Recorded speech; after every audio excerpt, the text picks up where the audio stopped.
keystone species is one which is essential to the functioning of the ecosystem as a whole.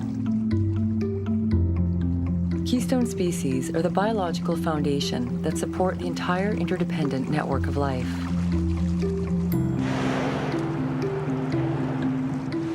They're the ones that many other animals simply can't do without. Without them, the ecosystem would unravel.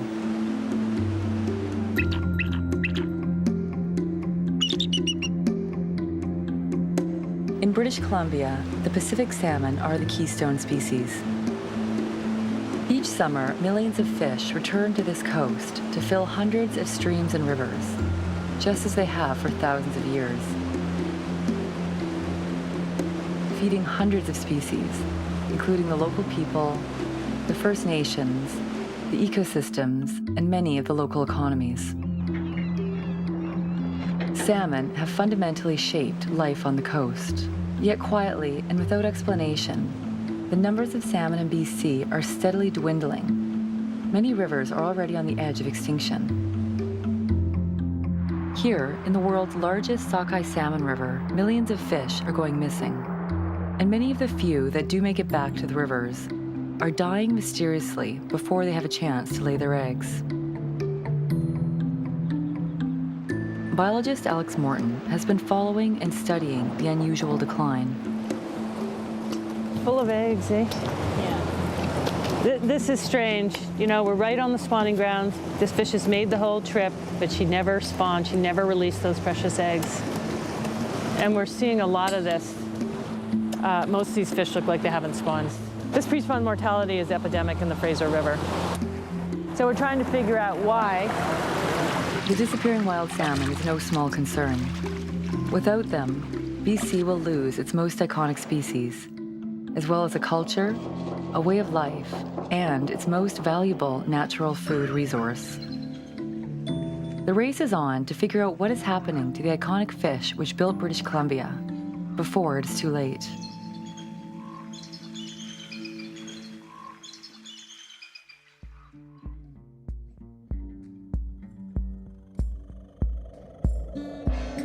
Not so long ago, the Fraser River was the mightiest sockeye salmon river in the world. Hundreds of millions of salmon returned to the tributaries that branched into a vast network of hundreds of rivers and streams, totaling thousands of kilometers in length, that infiltrated the entire southern half of British Columbia with salmon. The mysterious decline in the productivity of the Fraser River sockeye began in the 1990s. With each passing year, the productivity continued to fall. This was blamed on many things. Perhaps the waters were too warm. Maybe the fish were starving out at sea. Perhaps it was overfishing. The Department of Fisheries closed the commercial sockeye salmon fishery, but even that didn't seem to help. Even without the pressure of commercial fishing, the numbers of returning salmon continued to plummet. Something was very wrong. Alex Morton has been working as a biologist in the remote wilderness of the British Columbian coast for over 30 years, watching and studying the decline of BC's wild salmon. This is the problem. This farm is just pouring out disease and pathogens, and our wild fish are swimming through it. I know, I've seen with my own eyes what happens to them when they go by. When industrial fish farms moved into her neighborhood, it soon became apparent they were having impacts on the wild fish. The most obvious symptom was a dramatic rise in parasitic sea lice on the tiny juvenile wild salmon, who don't naturally carry the lice. And sea lice aren't the only problem, but you know when these fish have lice on them from the farms, that they're also being exposed to whatever bacteria and viruses are on these farms at the same time. The salmon farm or salmon feedlot is a whole different situation. It breaks the natural laws that make salmon move. So they hold 600,000 to over 1 million fish stationary in one place. This amplifies the waste, but also, most seriously, the pathogens. Because it's so easy for viruses and bacteria to jump fish, to mutate, and then explode out of the farm in a billowing cloud. This is the major wild salmon migration route in British Columbia. That's where they put the salmon farms. They're clustered in these little narrow channels. Now, when one of these farms has a disease outbreak, so many viruses come out of the farm that they actually fill the entire channel. And then here come the Fraser sockeye, and they go through this channel and they come out the other end. And when the fish go on, they're contaminated, without a doubt, with whatever is coming out of those farms. So if we just look at the timing of the situation, the Fraser sockeye began to decline in the early 1990s, at exactly the time that the salmon feedlots were put onto their migration route. The one run that is not declining is never found in those salmon farms and appears to be going around the southern end of Vancouver Island, and those are the Harrison sockeye, and they have been increasing over the same time period.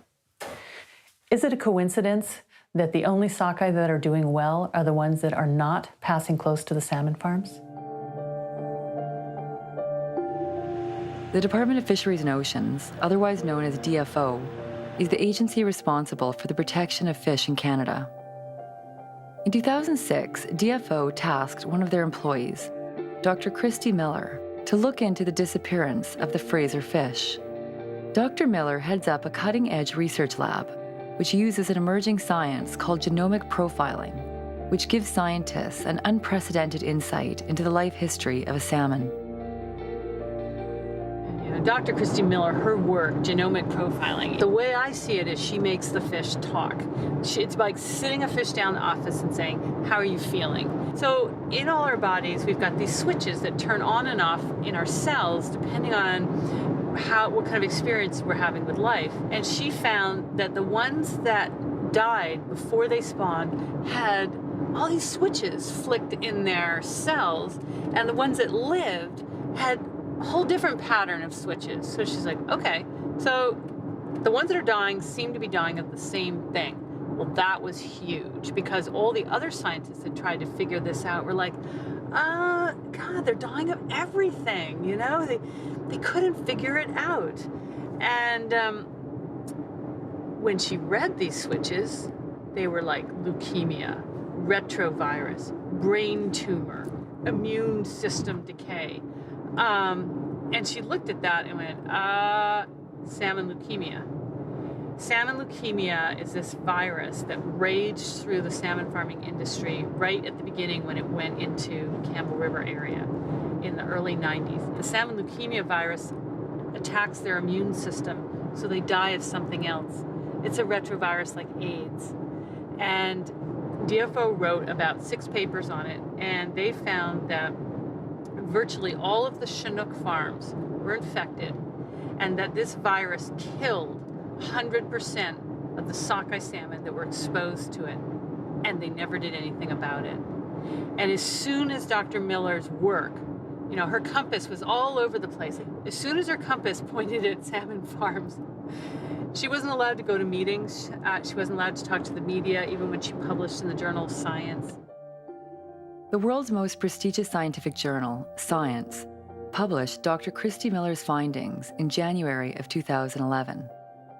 It was hailed as some of the most significant new salmon research in a decade. Hundreds of reporters lined up to interview Miller about her findings, but they were all turned away. Dr. Christy Miller is head of molecular science for DFO, one of the top scientists on the West Coast. And when we learned that she had a paper coming out in one of the leading journals, there was a lot of interest in the media in talking to her. I asked for an interview time to be set up, never heard back. So go back to DFO and ask what's going on, and there's met with this kind of wall of silence. There's no question that the federal government, with orders from Ottawa, muzzled her and kept her from speaking about a science paper which had been published. It's pretty disturbing, I think, when the government starts to mess around with science. It starts to try and shape the picture and try and control science in a way like that. I mean, muzzling scientists is not something that should be happening in a great democracy. There were questions about whether or not she'd get funding for continued research. Unfortunately, I guess I can't phone her up and ask her because she can't talk.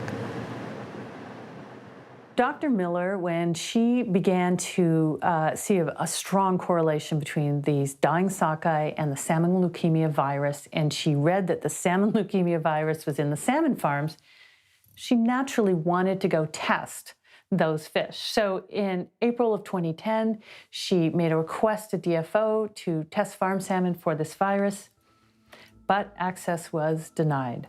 She was not allowed to test these fish that are in public waters, releasing their pathogens into the most valuable salmon stocks in this country, and she was not allowed to follow the trail into the pens. To protect the interests of the salmon farming industry, the government allows the farms to keep their disease information confidential from the public and from scientists. There is no way to find out what diseases are on the farms. The fact that the farms won't allow it is pretty suggestive to me. They're afraid of what will be found. If they were, not concerned as they claim to be, then they would surely open up their farms and say, come in and test because we're proud of our product and you won't find any issues. Clearly, they know that there are issues and they're not allowing testing for that reason. In 2009, fishermen were getting ready for a good run to return to the Fraser River. An estimated 130 million young salmon had left the river in 2007 and were now due to return as adults. 13 million adult sockeye were predicted to return. All signs look good. However, instead of being a banner year, it turned out to be the worst in recorded history. Over 10 million fish vanished without a trace. It was an unexpected disaster. The fishing boats stayed tied to the docks, and thousands went without their traditional food supply. The government responded to the public outcry by announcing a federal inquiry into the decline. It was called the Cohen Commission.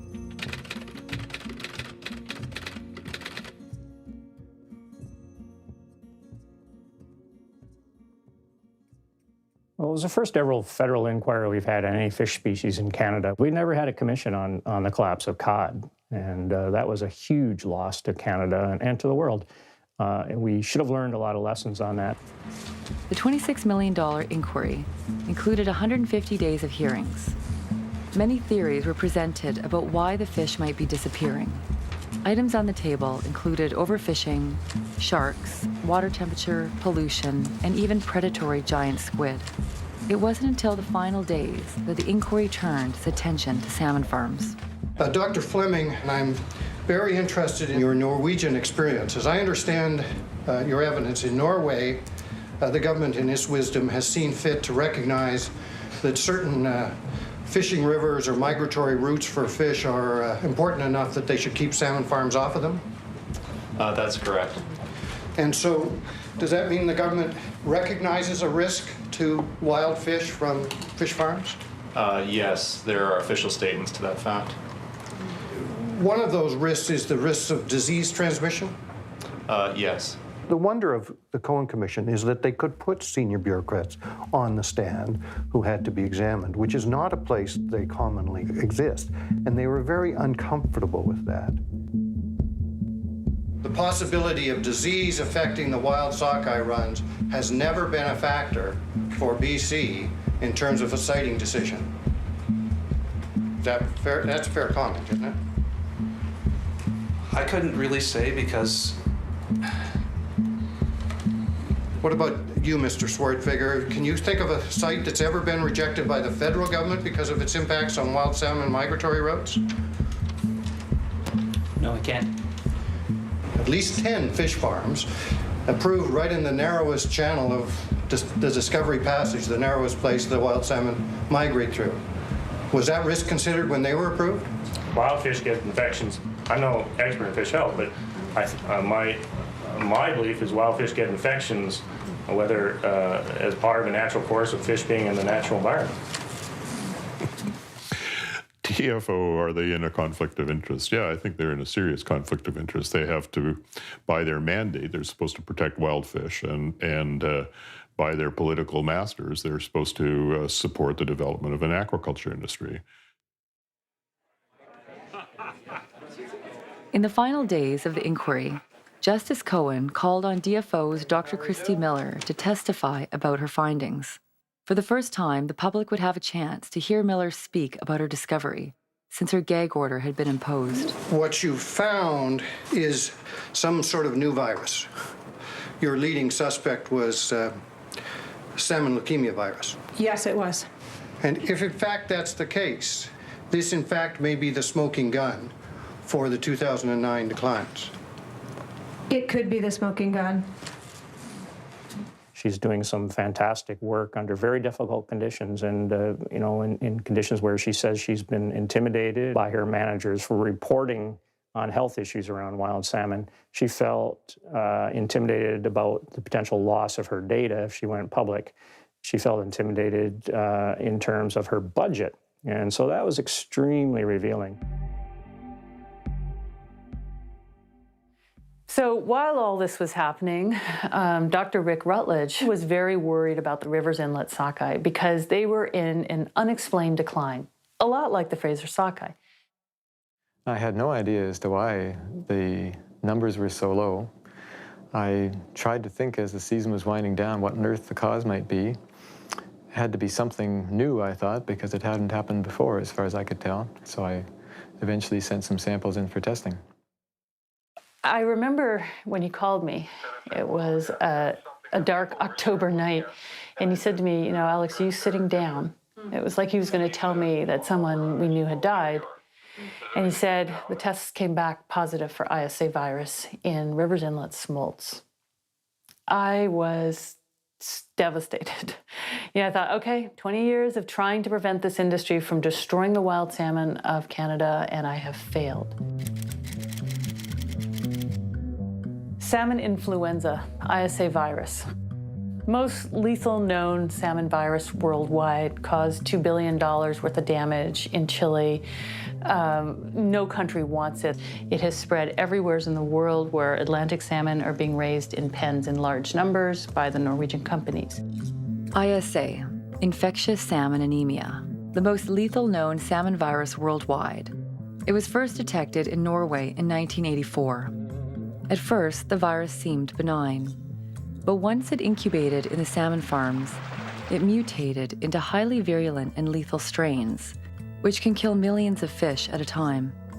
These deadly strains of ISA spread to new countries by way of egg imports. The industry farms mainly Atlantic salmon, so they must import Atlantic salmon eggs from Europe into the country in which they are operating their farms.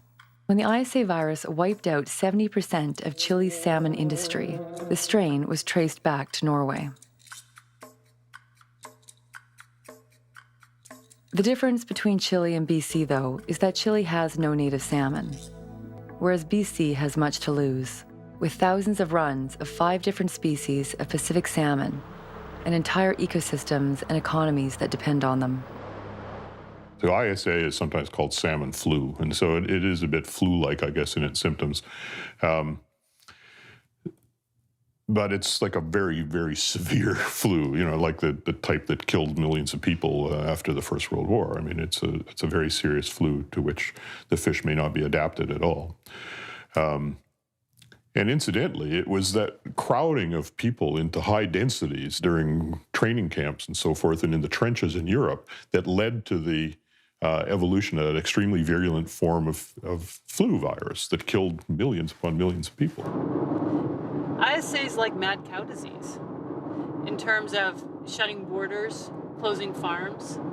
ISA is so important that it's an internationally reportable disease. Most salmon diseases are not, but any country, there's a website you can go to, and any country that has it is supposed to be reporting it, and it's up there. ISA caused $2 billion of damage in Chile when it hit down there, when European ISA ended up in Chile. Nobody knows what happens when you introduce a virus into a population that hasn't been exposed to it before. It might be totally benign, or it might have a devastating impact like smallpox had in the Aboriginal populations in North America, or the bubonic plague had in Europe. This is something I thought we were working to prevent coming into British Columbia. But my first response was get out in the rivers. Let's have a look around. Let's see where this is.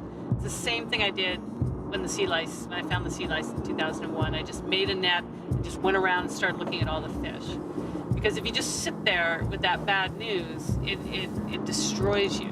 But if you can get out and do something, it's a lot healthier. It was late in the season, most of the salmon were already in the river, but we dashed down to the lower Fraser River because we had been getting reports from people down there that there was a massive number of salmon dying in the river without spawning. And this big yellow Chinook salmon, a white Harrison Spring, that had ISA virus. This sockeye had ISA virus. This coho had ISA virus. We tested 11 fish in the Fraser River, a river of millions. And we got it 3 times. It was European strain ISA virus.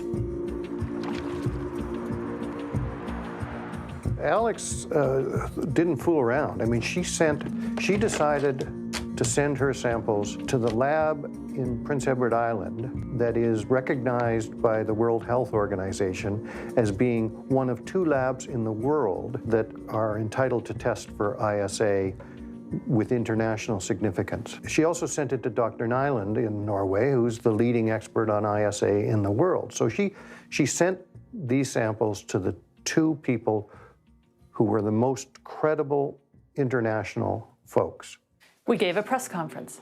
We thought the scientific community should be given the opportunity to engage on this and really figure this out. But really, all hell broke loose when we did that.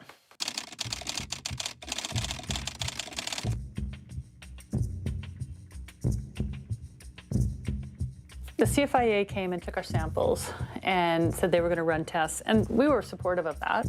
The Canadian Food Inspection Agency contacted me and asked me to turn over all my samples, which I did. They shipped them to the testing lab in Moncton, and they tested them for the remaining samples for the infectious salmon anemia virus. Very quickly thereafter, the CFIA gave a press release as well.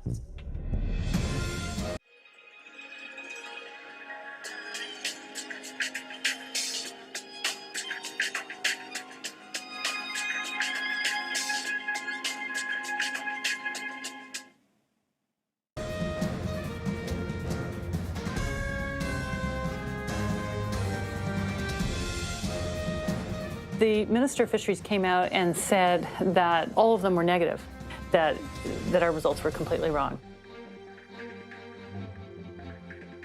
They did a press release basically to refute our findings, to say that there was no problem, there was no ISA. They said everything was negative. I was surprised, and I'm distressed about it. This is a serious matter, and the government is not taking it sufficiently seriously in my mind. We were standing on a riverbank, actually, listening to it on our cell phones, and I kept waiting for them to address the whole issue, what was happening in the Fraser River, what we had found down there. When they kept talking about the ISA findings, they fixated on the river's inlet. They never talked about the ISA findings we had in the Fraser River. And with the case of the river's inlet sockeye, those samples were degraded because they hadn't been stored properly. But in the case of the Fraser River samples, these were fresh samples, and they never mentioned them. The minister never mentioned them. They treated us like we didn't exist, like this work was not going on. I had been allowed to look at all the Cohen documents prior to this time. I was a participant, a legal participant, and reading their emails, they were fighting us. Not trying to protect us. This is an internal CFIA email from Joseph Bears to a whole list of people. It says, Con, it's clear that we're turning the PR tide to our favor. And this is because of the very successful performance of our spokes at the technical briefing yesterday.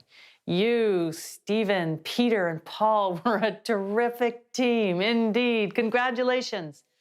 One battle is won. Now we have to nail the surveillance piece, and we will win the war also. Oh, what war? What, the war against us, the public? Con, who's Cornelius Keeley, comes back, and he says, hey, concentrate on the headlines. That's often all people read or remember. It's just, it really, you know, these are the same guys looking after H1N1 and mad cow disease. It really does concern me.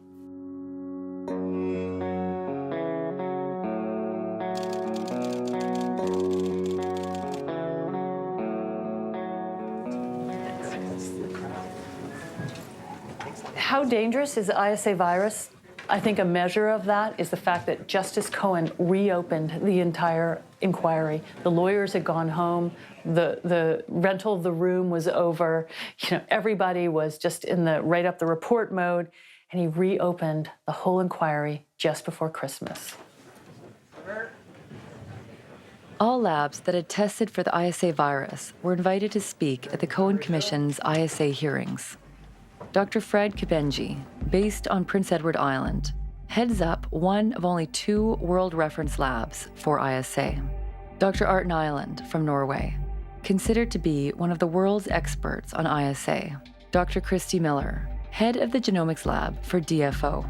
And Dr. Nellie Gagne, DFO's reference lab, and the lab used by the CFIA to test for ISA. When Nell Gagne, who did the tests for them, actually went on the stand, she said she had gotten weak positives, and for her, the results were inconclusive. Were your RT-PCR results inconclusive? We reported them as inconclusive, and in this case, all samples submitted showed extensive to total degradation of RNA. And the problem was the samples were so degraded. You know, now, a year after tracking viruses, I am amazed that we got an ISA hit at all in those samples. They were in a household freezer for months. It's not a negative. So for the federal government to come out and say all the results, test results were negative, was not correct.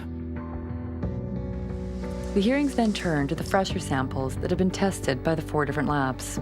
Dr. Nyland, I'll turn my next set of questions to the testing that you've done. I understand you've tested several batches. What were your results? Did you obtain any positive RT-PCR tests for ISAV in those samples that you tested? Among the first 48, I had 1 positive. In that testing, we found 2 positive samples out of 48. We did indeed obtain ISA sequence. There's only one lab that didn't find it, and that was the reference lab from DFO in Moncton. And, you know, it turns out they were sampling a totally different segment from everyone else who actually found the ISA virus. And you know, we've got 3 or 4 labs that are finding it, and one that's a government lab that's not. You know, you have to pause and wonder what's going on, whether they really do want to find it or not.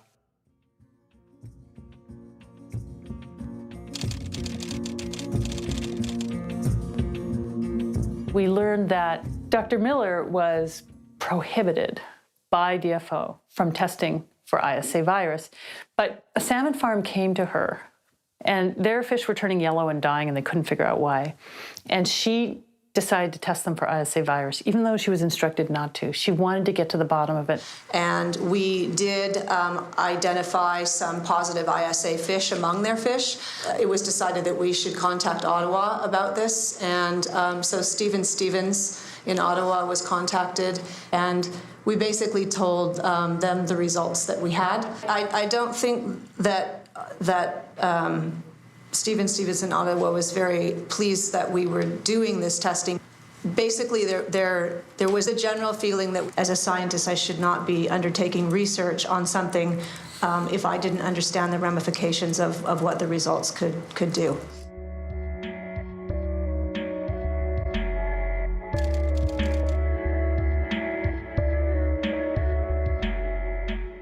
Everyone who's reported the virus has suffered a consequence. Kabengi got his lab audited. Dr. Neeland had an ethics challenge against him. Dr. Miller gets muzzled as soon as her work takes her towards the fish farm viruses. Everyone who tries to speak up about these viruses gets shut up in some way.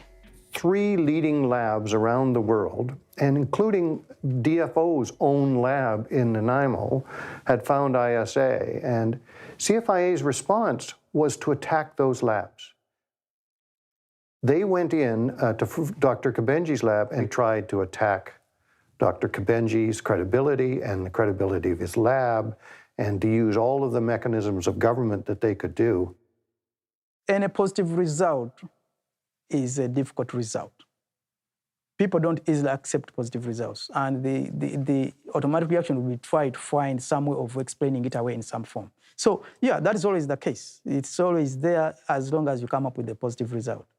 But we are so confident in our work that we just cannot sweep it under the rug. So we are continuously testing, and once we find a positive result, we report it as it is.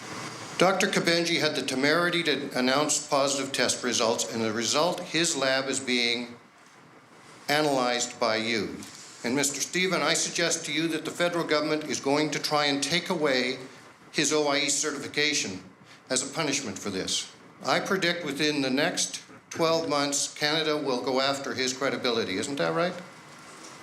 I disagree. 11 months later, the Canadian Food Inspection Agency would attempt to strip Dr. Kabenji of his World Reference Lab status, citing results from an audit they had conducted on his lab. If Dr. Kabenji's test results are officially recognized, then BC would be internationally listed as positive for the ISA virus. But if the CFIA's attempt at suspending Dr. Kabenji's status are successful, then BC will remain listed as free of ISA, despite the numerous positive test results. What's happened in Canada is salmon disease has become a federal secret. And the reason we found out at the Cohen Commission is that if this flu virus is confirmed in British Columbia, they say the border is going to close for BC farm salmon to the US and China. Let's say we do find ISA in BC and all of a sudden markets are closed, then there will be no trade, basically. That's when a real aha went off in my mind. I'm like, oh, I totally get this now. You guys are hiding this because it's going to damage the industry. It was so transparent and clear. So, this is where you can see the size of the thing that we're coming up against. This is international trade. Our tests are saying ISA virus is here. The province has told these trade partners that it's not here, and these fish are going over the border. Is this spreading ISA down the coast of California? Is this spreading ISA into Washington State? We don't know. They won't accept the results of any other lab than the Moncton lab. They know the Moncton lab is incapable of finding it. The results have to be confirmed through our National Reference Laboratory. And my understanding as of this date, none of those tests, and as of this date today, none of those tests have ever been confirmed from our National Reference Laboratory. So there is no evidence to support that ISA is occurring in either wild or cultured salmon in BC? Yes, there is no evidence to support that. Do you think ISA is here? Yes. Well, certainly ISA is here. I clearly believe that there is a virus here that is very similar to ISA virus in Europe. There have just been so many positive tests from different labs. The sequences that we have detected in samples from British Columbia have all been of European genotype. And so that gives me a pretty high level of confidence, along with all the tests I do every day, that we do not have ISA virus in British Columbia. Dr. Gary Marty is the provincial health veterinarian for British Columbia. He is in charge of monitoring for diseases in both farmed salmon and wild salmon. I don't understand how Dr. Marty has not found it and these other scientists have. I simply don't understand that. Gary Marty is in a very difficult situation right now because if he reports that ISA is here, the industry that he works with is going to crumble. Shareholders probably don't know what's brewing here in British Columbia. So Dr. Marty is under enormous pressure right now because he is the only one that has had access to these fish and looking into them. So much hinges on what he says and sees. Now, when we have no evidence of disease, and PCR results that can't be confirmed, the best way to interpret those is that they are false positive test results. Yeah, these are Gary Marty's records. These are Gary Marty's records. These records are incidences when the fish farm companies came to Gary Marty and asked him to do specific tests on their fish. So here we have a case where Marine Harvest in 2009 submitted fish tissue and they want tests for ISA. Mortality has been increasing. And so in this report where they've asked for a test for ISA, he says, sinusoidal congestion is one of the classic lesions associated with ISA-V infections. Okay, but look at this one here. Marine Harvest, 2 days later, specific request for a test for ISA. ISA is not supposed to be here, but this company is familiar with ISA, is asking for a test. Signed by Gary Marty. Now, what do you know, Gary Marty? Here you go. 1 day later, they again sent tissue for ISA test, Marine Harvest. It was not designed as a public document, so that's one of the unfortunate drawbacks of release of these records to the public. This is another one, I don't know what it means, but sampled 4 fresh morts with hot guts. Mortality increased over the last 2 days. You know, in the reports, Gary Marty does say he sees sign of ISA. To confirm the disease, you actually have to have sick fish that have signs in them that are consistent with the disease. But there you go, that's an ISA lesion, that's an ISA lesion. There's a fish that died of ISA lesions. ISA lesions, according to Gary Marty. There were 55 instances where I put in a diagnosis that was described as a classic lesion of the ISA virus. Right, so that's a fact. But then what you do, we also had a specific PCR test that looked for the ISA virus, and all the tests have been negative consistently, no virus. You have to have sick fish, because if this disease were present here, it would be killing large numbers of fish. We're in the river and there's dying fish everywhere. People are very alarmed, particularly this year. Fish are vanishing, horsefly, lower Shuswap, rivers of the Central Coast. We go into places and we see more dead fish than alive. Sometimes we can't even see an alive fish. All pre-spawn mortality. There's a lot of fish dying on this coast, in the farms and in the rivers.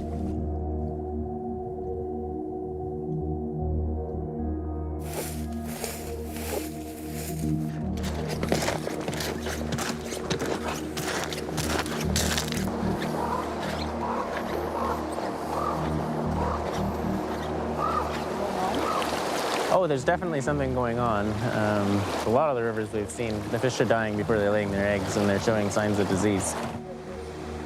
We've seen fish with all sorts of things going wrong with them, like big blisters on their side, and you cut them open and their whole stomach cavity is full of water and blood, and yellowing, pale gills, pale heart, lesions in the stomach wall, like red blisters all on the inside of their stomach. Some of them, the flesh just got blisters throughout the whole fish.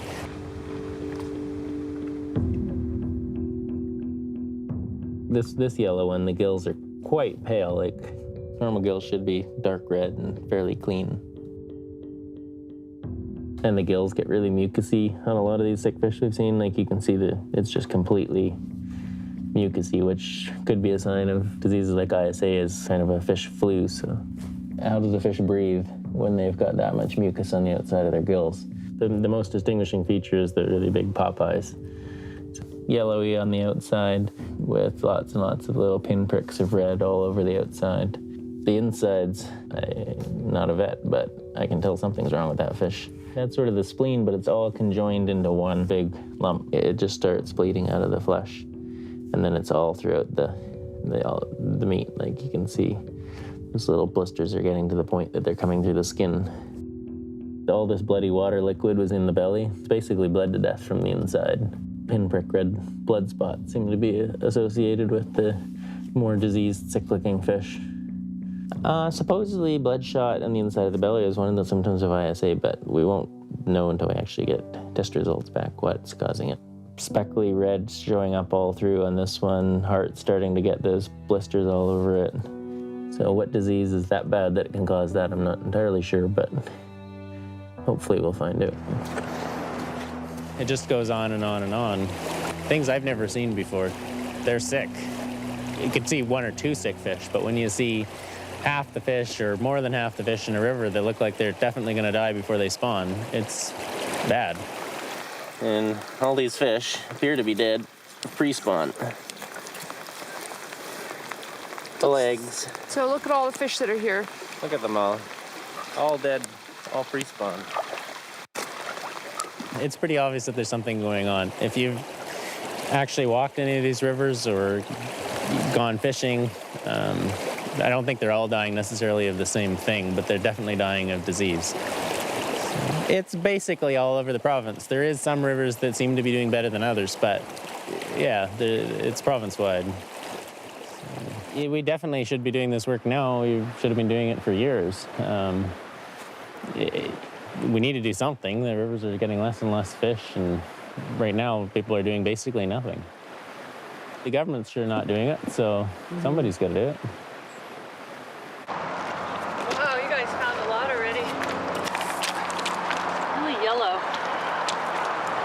Okay, got a lot of work. All right. And within, what, 15 minutes, we've found 1, 2, 3, 4, 5, 6, 7, 8, just in a tiny section of river, pre-spawn mortality. I haven't seen one that spawned. Have you seen one? Sure. Not one. Viruses are delicate. You gotta get them in cool right away and keep them fresh, and that's why we work so fast. Oh, he's got that calamaris. Yes. It is a huge challenge to get these samples to the labs in time, and we need a lab in British Columbia. It's ridiculous. I'm not allowed to use the labs at DFO. I'm not even allowed to talk to them. I mean, I'd like to drive to Nanaimo with these samples right now and put them in a -80 freezer in Dr. Miller's lab and have her look at them. She can do 200 fish a day for 40 pathogens. We're going to spend $200 on just this fish for 3 viruses. I mean, these fish are dying. They have a problem. We're willing to do the lead work and drive the samples right to the door. We're not even allowed to talk to them. We pay their salaries. These fish are dying out. So we ship them to Norway, which is expensive and time-consuming, and the quality of samples is damaged, but we're not going to be stopped by closed doors. DFO does not want to know what this fish died of.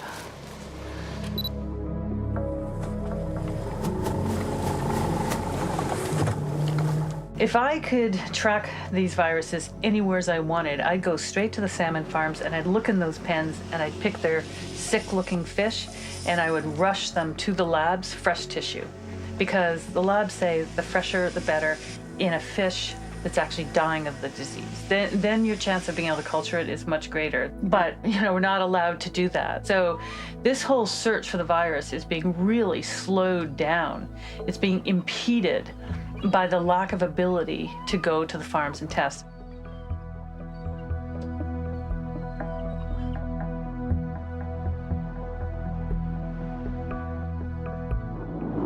A friend came to me and he goes,